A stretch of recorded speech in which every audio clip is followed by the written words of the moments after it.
Noong nakaraang taon ay nabigyan ako ng pagkakataon na libutin ang Pilipinas at masilayan ng mga nagagandahang lugar sa ating bansa. Buong tapang na sinubok ang tinaguriang Philippine Loop at binaybay ang halos 7,000 kilometro ng kalsada at dagat patungo sa 53 probinsya ng Pilipinas ng mag-isa.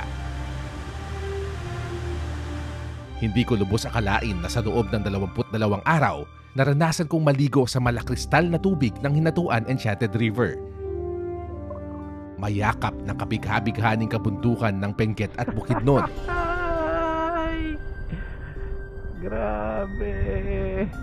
Makita ang pinagmamalaki nating Tarsier at Philippine Eagle at maranasang dumaan sa pinakamataas na tulay, pinakamahabang talon, pumasok sa pinakamalaking kuweba at mabisita ang pinakadulong parte ng mainland Mindanao. At ngayon sa ikalawang pagkakataon, susubukan kong abutin ang isa sa pinakamimiting pangarap ng mga manlalakbay sa Pilipinas. At yun ay matuntun ang lahat ng probinsya ng bansang sinilangan at mapabilang sa hanay ng mga nakatapos ng hashtag Project 82PH. Sa loob ng 60 araw, momotorin ko ang 82 probinsya ng Pilipinas, bibisita sa 82 kapitolyo ng bansa at nanamnamin ang bawat kilometro ng lupa, dagat at himpapawid, mula Batanes hanggang Tawi-Tawi. Handa ka na ba para sa 82 provinces in one epic road trip? Let's go in 3, 2, 1! King of the world! Philippine Love 2025! 82 probinsya, gandang hindi maikukumpara. Hindi na kailangang lumayo pa, bago buong mundo, Pilipinas muna.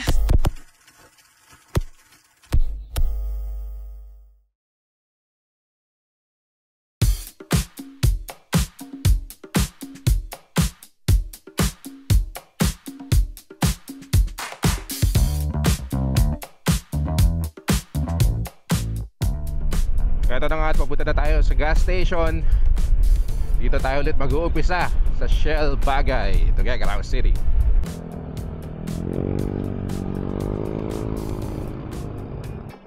Full tank po, P-Power. First gas up, 200 pesos, 3.43 liters, 58.3. Mura talaga ang gas ngayon. Resibo please, thank you. At isa sa mga requirements ng Philippine Loop, kailangan magpa-picture kasama ng inyong passport as we start our loop.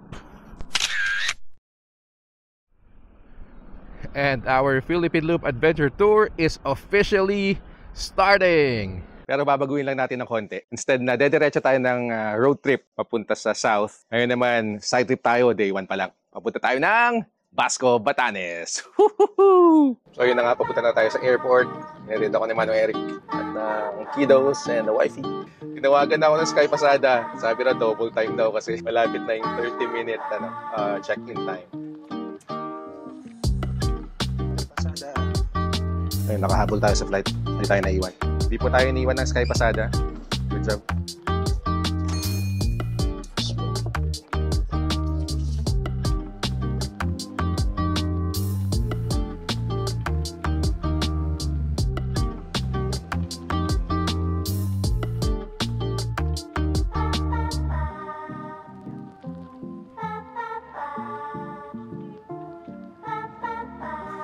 Batanes. Welcome to Basco, Batanes.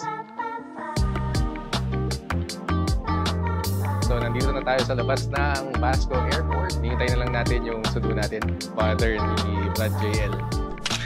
Meet Sir June Barcelona, my very accommodating host sa buong stay ko sa Basco. Unfortunately, wala akong footage ng interaction ko sa kanya dahil una, I'm very sensitive sa privacy ng ibang tao, lalong-lalo na sa bahay nila.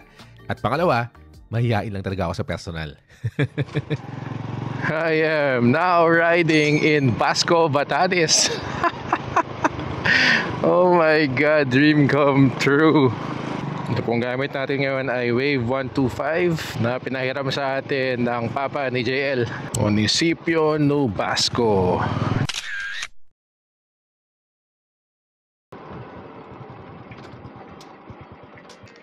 Welcome to Basco.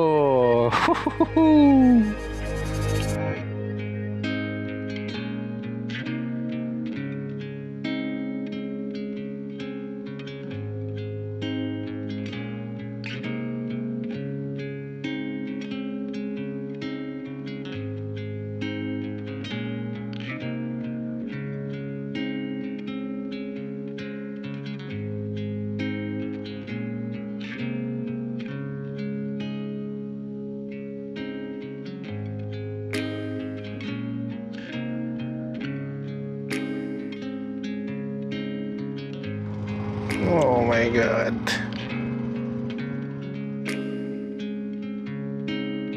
Dang, beautiful. Holy crap. Welcome to Mahatao.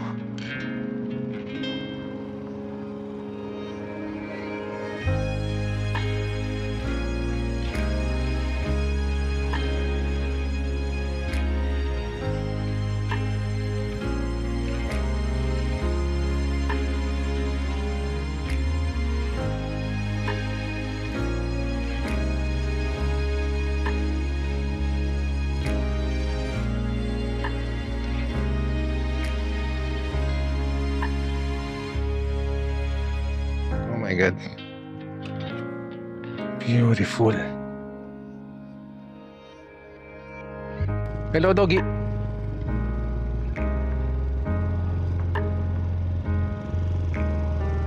Meron po tayong mountain guide.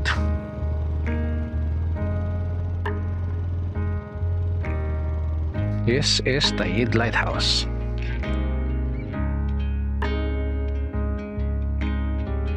Beautiful.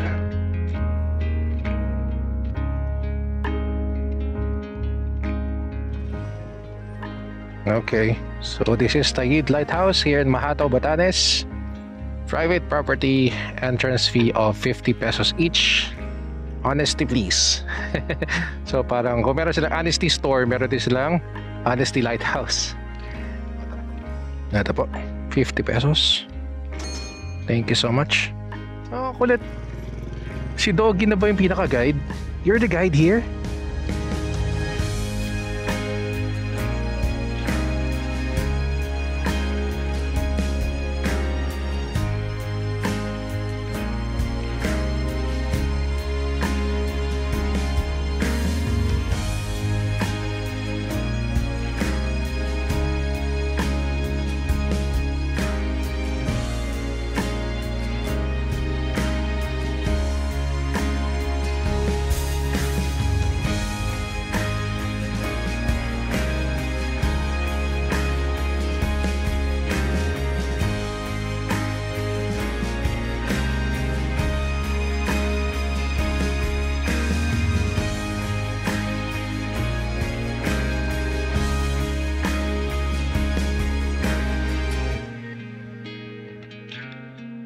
Alright guys, so behind me is the Taid Lighthouse dito po sa Mahatao, Batanes. This is on a private property, kaya lahat po na pupunta dito, you make sure that you pay the 50 peso entrance fee po sa may unahan. Let's go, pasok tayo sa loob. Akit tayo.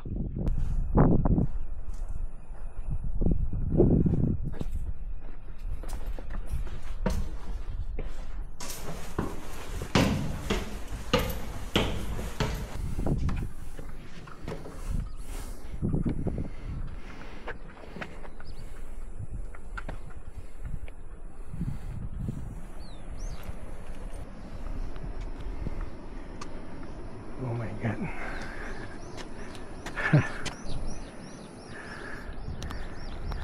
Grabe.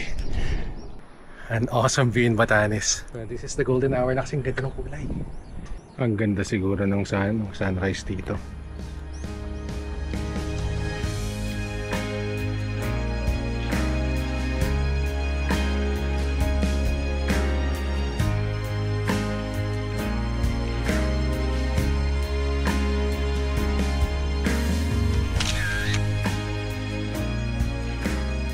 Now leaving Taid Lighthouse. Let's go. Bye-bye. See you in the morning. Parang gusto ko yung sunrise eh. Word of caution, if you are planning to ride your motorcycle here or a bike, ingat sa hapon. As usual, yung mga insect sakit sa mata. You could just imagine the view in the morning. Sarap balikan. Hello! Hello! O, siya mo na ang pan mo. At bago matapos ang day 1, shoutout nga pala sa nag-host ng aking dinner. Maraming salamat kapatid, Judge Tegs Pasiwagan. Shoutout sa iyo at sa buong ML community ng Basco, Batanes. Good morning guys. So it is now day 2 of our Philippine Loop Adventure Tour at Ngayon, check natin yung schedule ng ferry papunta ng Itbayat. Unfortunately, there are no boat trips to Itbayat at this time. Wala pala talaga silang biyahe pag Sunday, kaya change of plans ako ngayon. Morning po. And so unfortunately, na-late tayo ng punta dito sa airport. 7 o'clock pala yung flights nila papunta ng Itbayat. So we missed it. So we have to wait until tomorrow. It is unfortunate na day 2 pala ng biyahe natin at meron na tayong detour. Kaya ito, instead of going to Itbayat Island, iikutin na natin agad ang dapat day 5 itinerary pa natin. Ikutin natin ang Batan Island. Alright, so palit bike po tayo. Iiwan po natin yung Wave 125 ni Sir June at papalit yung sniper ni Sir Nilo para daw sigurado na walang aberya pag ikot natin sa South Batan Island. Let's go. Sir, na po ako. Thank you po.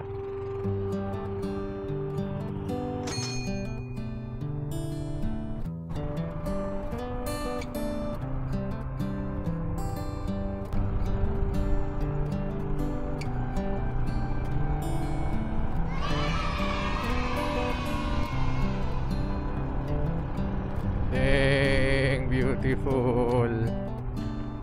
Marami ang nagsabi na dapat panghuling destination ko daw ang Batanes. Pero pinili ko talaga itong unahin for 3 main reasons. Una, gusto ko yung idea na mag-uumpisa ako sa pinakatuktok ng bansa at eksakto sa hashtag kong #Batanes to Tawi-Tawi.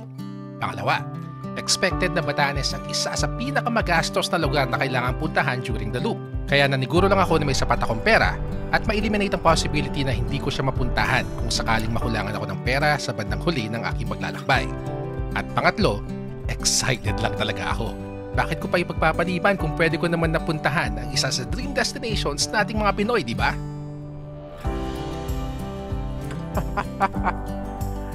Dang! Ang sarap!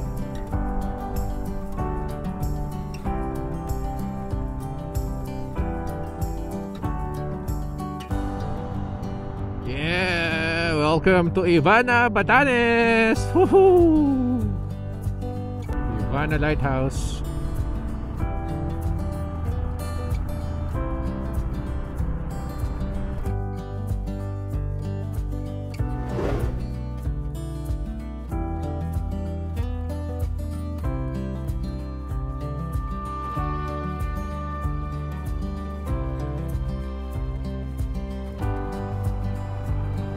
San Jose de Ivana.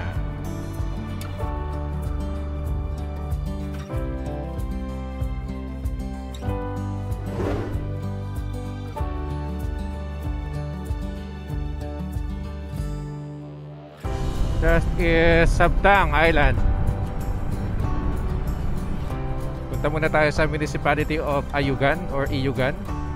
Then let's go around the southern part of the island going to Marlborough Hills. Woohoo! Grabe, pangarap nangyayari na.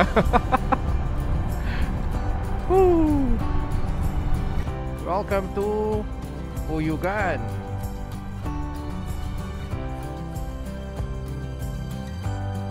Apparently, this is the southernmost part of Batan Island.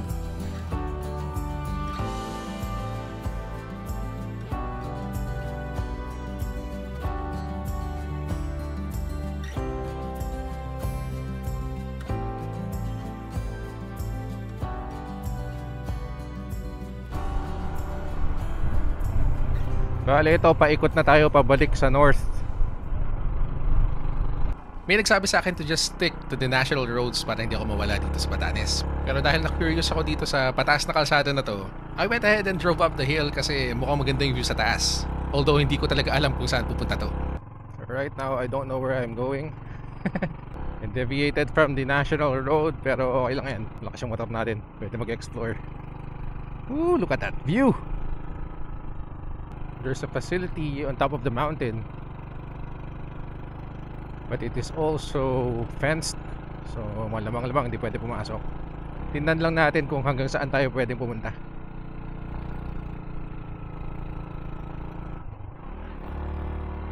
Sir Nilo, kung napapanood mo to, pagpasensyaan mo na at talagang hindi ako sanay sa decam yung motor.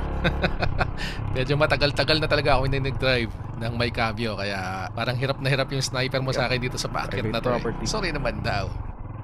Landfill. Landfill.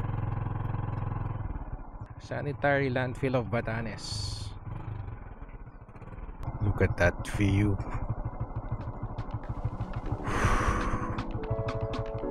Oh my God, ang ganda.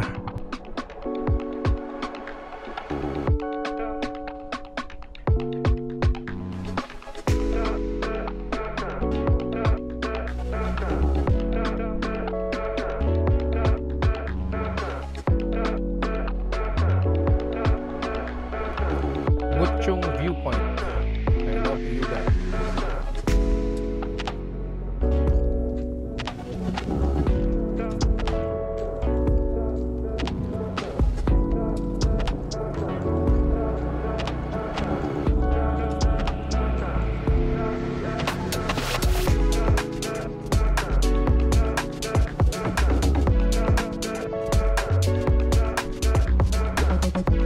We are currently in Sitio Songsong.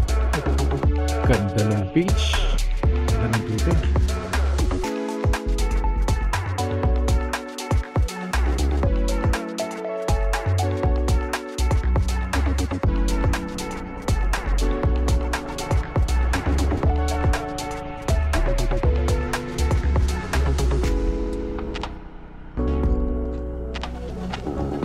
Sharp curve.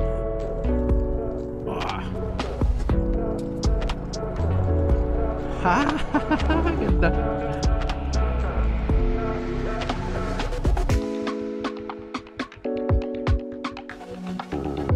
Bansang Museo ng Pilipinas, National Museum of the Philippines, Batanes, Itbud, Uyugan.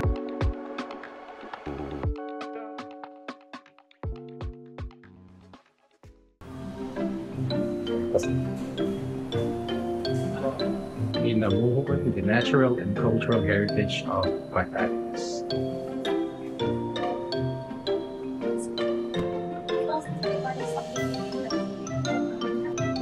Traditional Asian beer.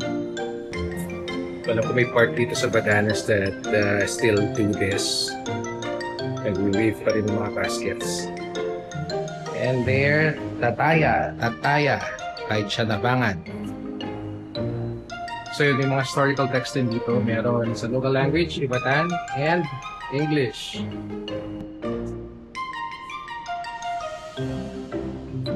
Ito yung stuff food. Butterflies and birds. Lobster yata.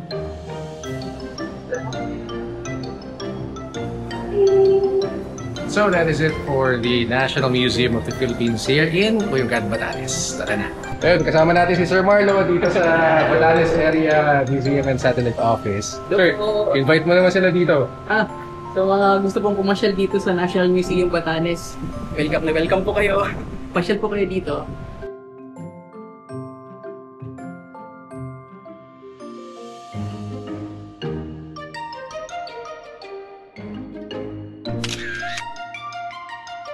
Welcome, Madangay.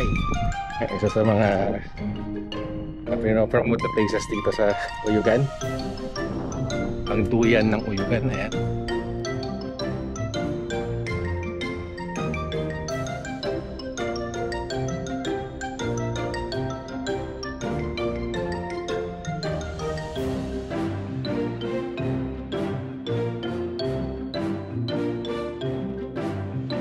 Back on the road again.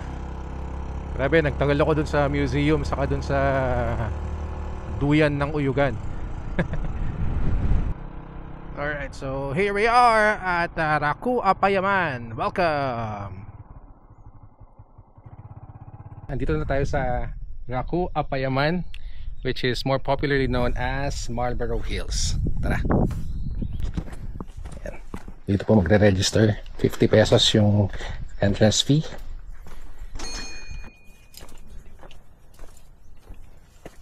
It does not disappoint. Uy, yung pala yung kanina. Doon pala yung Tahid Lighthouse. Kaya pala sabi ko kanina, medyo familiar. Dito na tayo sa Marlborough Hills. Beautiful. I tried to fly the drone, but the wind said no. Better luck next time. There we go. That's the entrance to Taguig Lighthouse. Naikot ko na ang Batan Island. Dahil kanina pa ako nauhaw, dito muna tayo.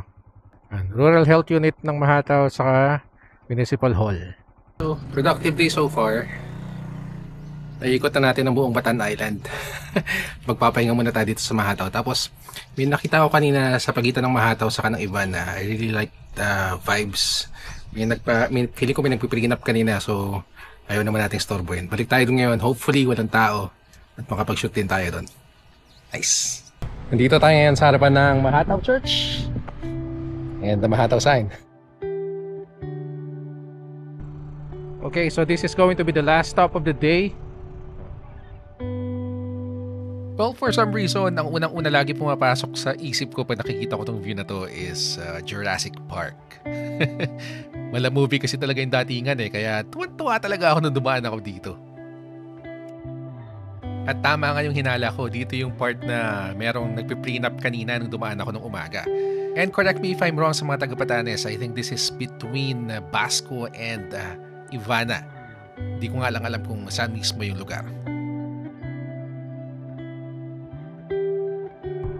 Natuwa pala ako dito part. This is the longest stretch of beach dito po sa Basco.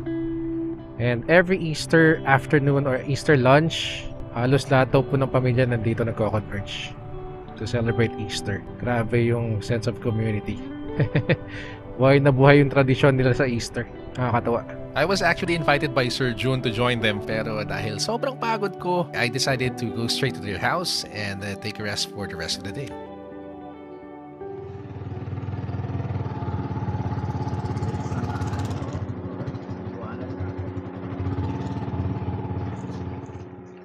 Sensya ko na, Sir Nilo. Gising pa ng maaga.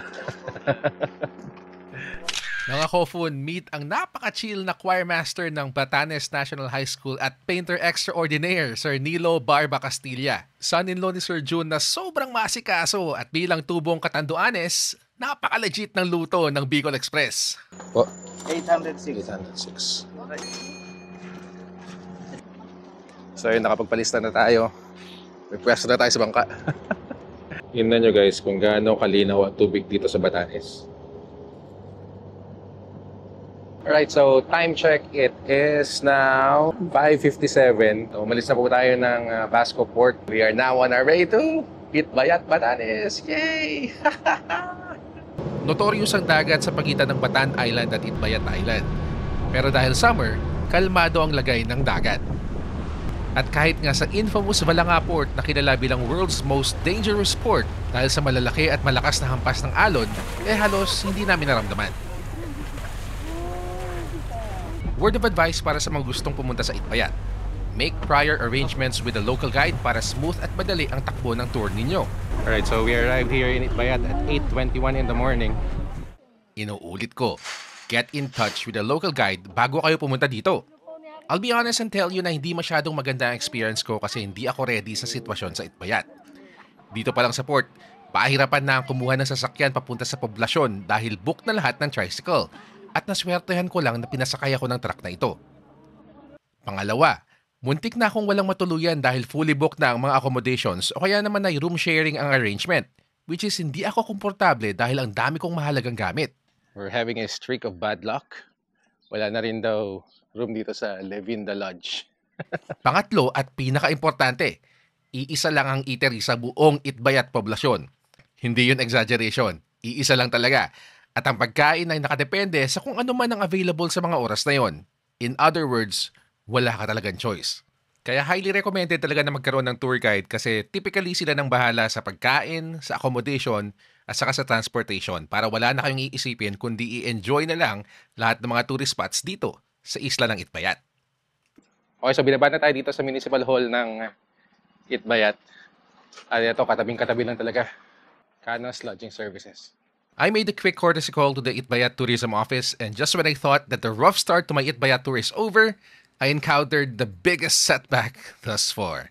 You see, one of the primary goals of this Philippine Loop, aside from going to all provinces of the country, was going to the outermost points of the archipelago. Mavulis Island in the north, Balabac Island in the west, Pushan Point in the east, and Sikulan Island in the south. Unfortunately, I was informed by the acting tourism officer of Itbayat that Mavulis Island is off-limits at this time dahil meron daw pong balikatan exercises between the Philippines and the US. Yung mga personnel na. AFP lang Pero talaga. for tourism purposes po kasi, lang siya, temporary rin, hindi po siya allowed ngayon. Sayang. Grabe po, sayang, tapos nakarating na po kayo dito. Kasi Ayun, kahit kasama po natin si Ma'am Abigail. Ayun, siya ang nagbalita sa akin ng bad news na hindi pala open ngayon ang Mavulis. Kaya, ayun. So, yung mga nagbabalak dyan, wag muna. Hintayin natin yung announcement nila Ma'am Abigail sa Facebook page na. Nakapag-settle down din ako sa Canos Lodge eventually, and since wala nga akong ibang pwedeng activity kasi wala akong guide na idadala ako sa mga tourist spots at this time, pinili ko na lang magsulat at i-update ang aking journal para hindi ko makalimutan itong mga kinikwento ko sa inyo ngayon. Good morning everyone, or as we say it in the Ibanag language, Diyos taumani ka mo ngamin. Welcome to day 4 of our Batanes to Tawi-Tawi 82 provinces in one epic road trip project. At ngayon ay iikot tayo sa isla ng Itbayat. Pero bago ang lahat, breakfast muna tayo. Good morning, sunshine. So ito yung pinag-istayan natin dito. Canos Lodging House. So pupunta tayo ulit doon sa Teens Canteen. Ito lang kasi ang kainan na alam ko dito. Naglakad-lakad ako kahapon, pero wala. Ito lang talaga available. Saka very accommodating si Ma'am Teen kahit sarado na siya kagabi. I requested her to cook me some dinner and she obliged, kaya dito tayo ulit. For today's breakfast, libang. Alright, so once again, good morning. Nasa trip na tayo ngayon papunta sa ating unang destination. At yun ay sa Tachimus.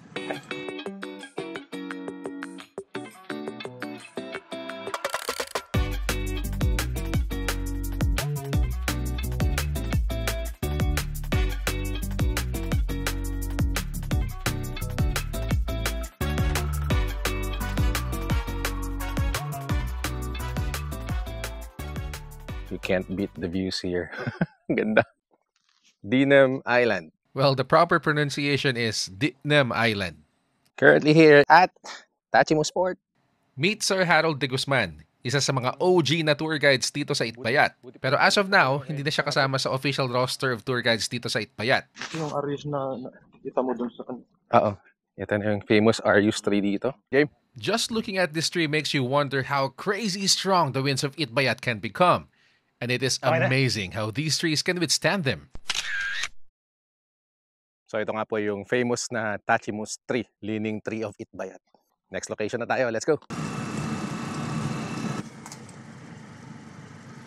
Kasya lang yung tricycle, guys. Okay, so ang next stop natin, sir, ay Torongan Hills. Yun. Torongan Burial Grounds and Cliff. Tapos may bato doon na nakahiwalay, tapos dyan yung mga guests namin, binapapicture namin doon. Parang nalululaan ako kung pumupunta ako dito, kaya umayaw na. Okay.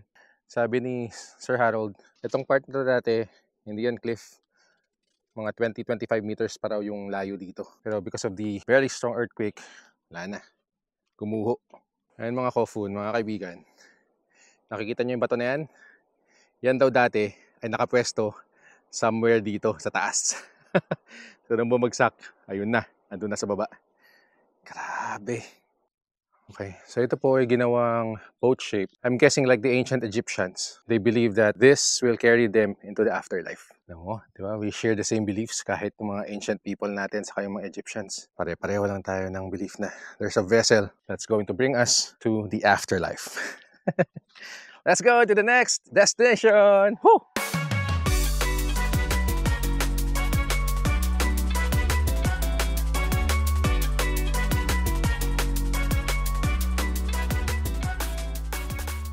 We are now here at Mauyen Cliff and Port. Ayun, hingal na ako. Pero relatively, I have better fitness compared to last year. Kung last year mo pinagawa sa akin to, baka hindi ko kayanin. Here is Mauyen Port. So yung trivia sa inyo guys. Emergency port daw ang Mauyan at saka sa Tachimus. Paghabagat kasi kalmado ang tubig. Kita mo naman. Hindi naman habagat kayo, no? And so pag kailangan lang dumaong sa mas kalmadong tubig, dito lagi Tachimus or Mauyan. Grabing ganda!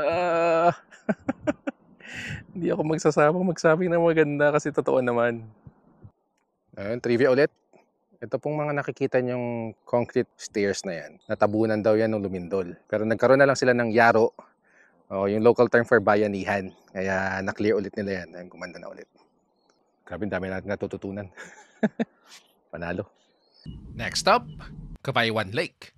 Trivia po ni Sir Harold. This is a spot for migratory birds, especially during October, pag yung medyo malamig-lamig. Marami raw ibon dito. Dito sila nagba-bird watching. Dito nila dinadala yung mga ibang turista for bird watching. Pero ngayon, dahil summer, malamang nagsibalikan muna sila sa kanilang mga home country. Saka na lang sila babalik pag malamig na ulit. Basic information about Kabaywan Lake.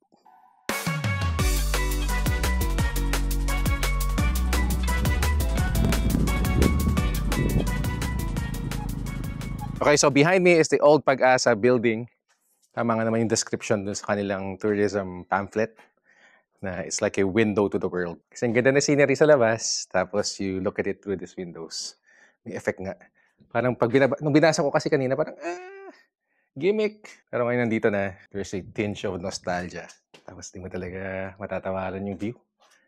Ganda. Oh, di ba?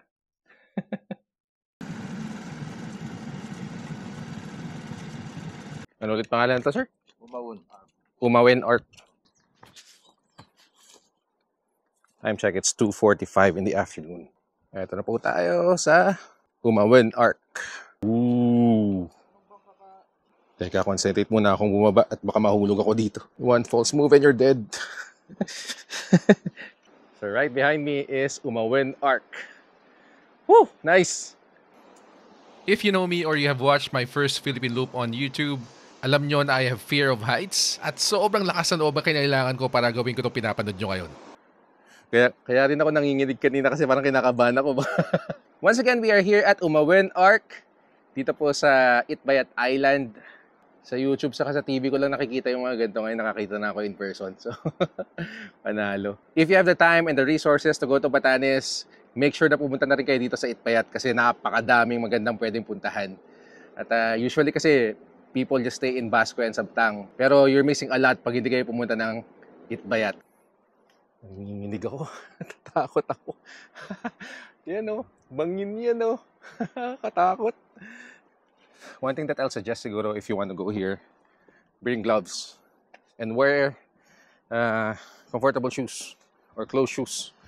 Kasi pag naka-sandals or chinelas, delikado, mahirap na baka masugatan pa kayo.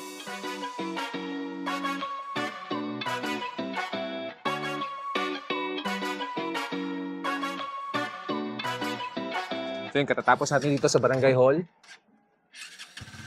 para mag-register papunta sa Mount Karububuan. It is the highest point here in Itbayat Island. At doon mo daw makikita lahat ng mga northern islands. Siayan hanggang Mabulis makikita daw. So hopefully, clear yung skies. And kahit di natin napunta ng Mabulis, makita man lang natin. Masaya na tayo.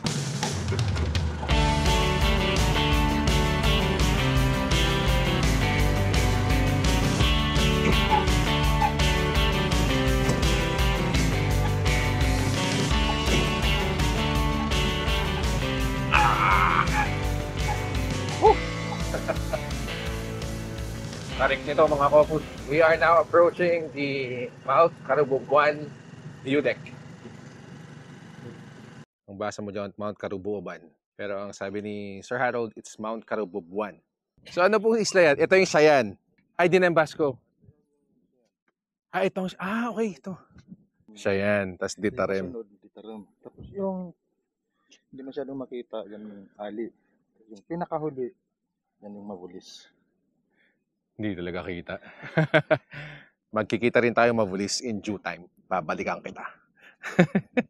Sabi sa akin ni Sir Harold kanina, kung nasabi ko pala sa kanya kagabi na gusto kong pumunta ng Siayan, nagawan pa ng paraan. Nakapag-arrange pa tayo ng bangka at balikan lang. Tapos, Pwede pa lang at 6 o'clock in the morning, aalis dito sa main island, pupunta ng Siayan. Tapos alas 9, makakabalik na dito. And then, you can start the day tour. So, parang sa experience ko kanina, kayang-kaya talaga ilang oras lang pwedeng ikutin lahat ng, ng places dito sa Itbayat. Kaya, sayang talaga. Kaya, okay na muna to. Masaya na ako. Saya na ng diwa ko, sobra. To see the 2 of the 4 northernmost islands of the Philippines is already a dream come true for me. My God. So happy, happy, happy king of the world. Ay, naiiyak ako. Naiiyak ako sa tuwa. Thank you, Lord, for this experience.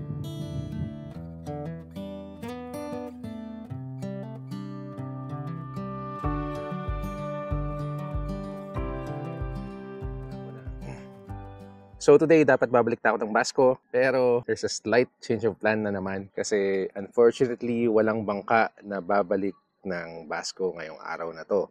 Pinapa-confirm ko kung merong flight papunta ng Basco, and if there is one, at may slot pa tayo, magpa-plane na ako today. We're looking at the church ruins here in Itbayat.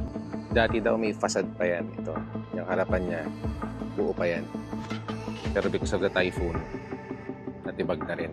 Nung earthquake, ito yung bumagsak. So now they are planning to demolish everything. And I think, magpapatayo na lang sila ng bagong church dito. Okay, so we just had breakfast at pabalik ako ngayon kay Ma'am Tin Kabuat sa Tin's Canteen kasi siya bibigyan natin ng sticker. Kauna-unahang bibigyan natin ng sticker dito sa actual loop natin. Thank you very much, Ma'am Tin. Thank you. This has been my home for the past 3 days and 3 nights. After patiently waiting for more than a day, I am finally headed back to Balanga Port. So ayun na nga, nakapag-reserve na tayo ng slot natin sa bangka. 806 ulit yung pamasahe natin pabalik. Kasama po nating babiyahe ngayon si Ma'am Vivian, kapatid ni Sir Harold. Ayun ko lang nalaman, there are 2 ways to board the boat. Yung una, ganyan. Manually, pupunta ka dun sa bangka, tatalong ka. Pero meron pa pala ito. Parang yung mga scuba diving cages na iaakit ka, pababa doon sa bangka. After more or less 3 hours of traversing the relatively calm waters of the Luzon Strait, I am finally back in the municipality of Basco. Tapos nagulat ako at biglang nandyan na si Sir Nilo para sunduin ako. Ay, si Sir Nilo. Last chance to explore Batan Island here in Batanes. Let's go! Woohoo!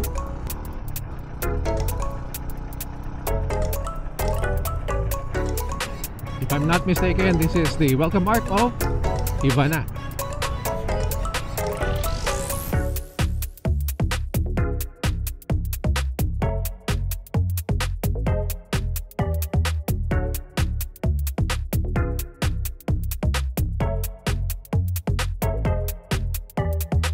Ito, madami pa yung mga traditional houses, oh.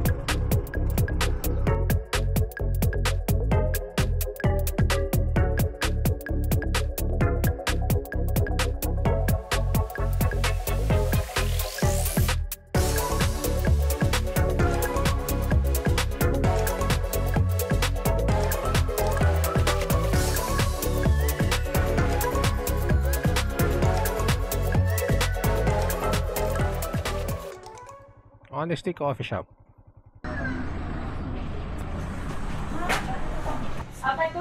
For sale din na kanayi saka bakul.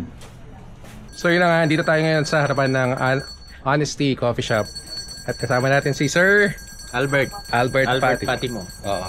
Isa pa sa mga guides dito sa Basco, Batanes. Yes. Sir, invite mo naman sila. Punta dito.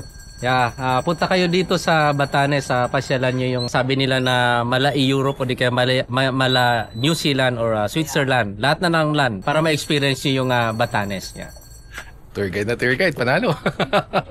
And of course, a trip to Batanes is not complete without visiting the Basco Lighthouse, where you can witness a mesmerizing sunset over the West Philippine Sea, and it also offers a beautiful 360 view of the municipality of Basco. So yun na nga, dito tayo ngayon sa Basco Lighthouse. Tingnan mo nga naman, no? Dito pa kami nagkita-kita. Ma'am Ana Joy, Sir Roderick, saka si Sir Piloy.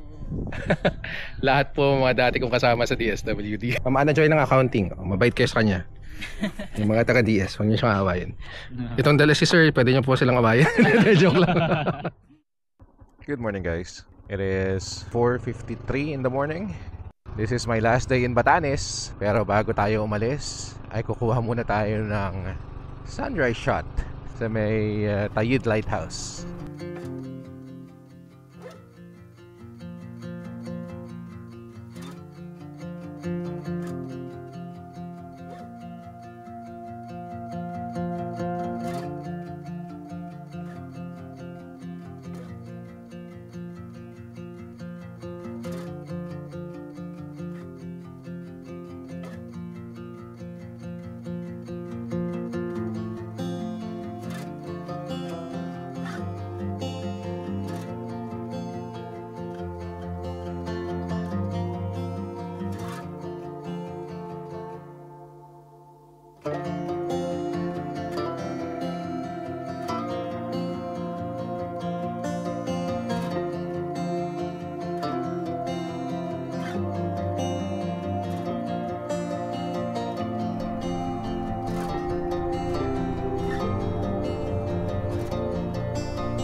So yun na nga mga Kofun, it is our last day here in Batanes.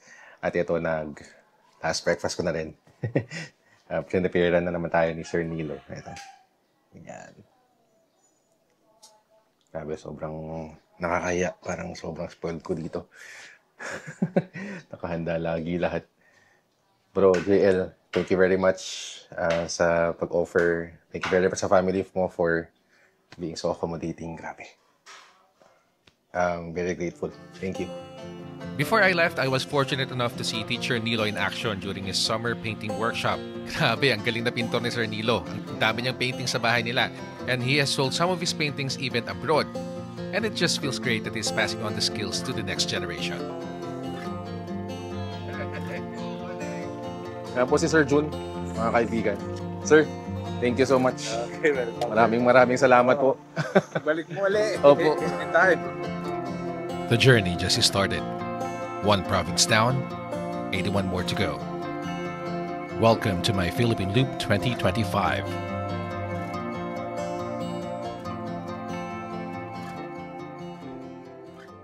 Hindi na kailangang lumayo pa. Bago buong mundo, Pilipinas muna.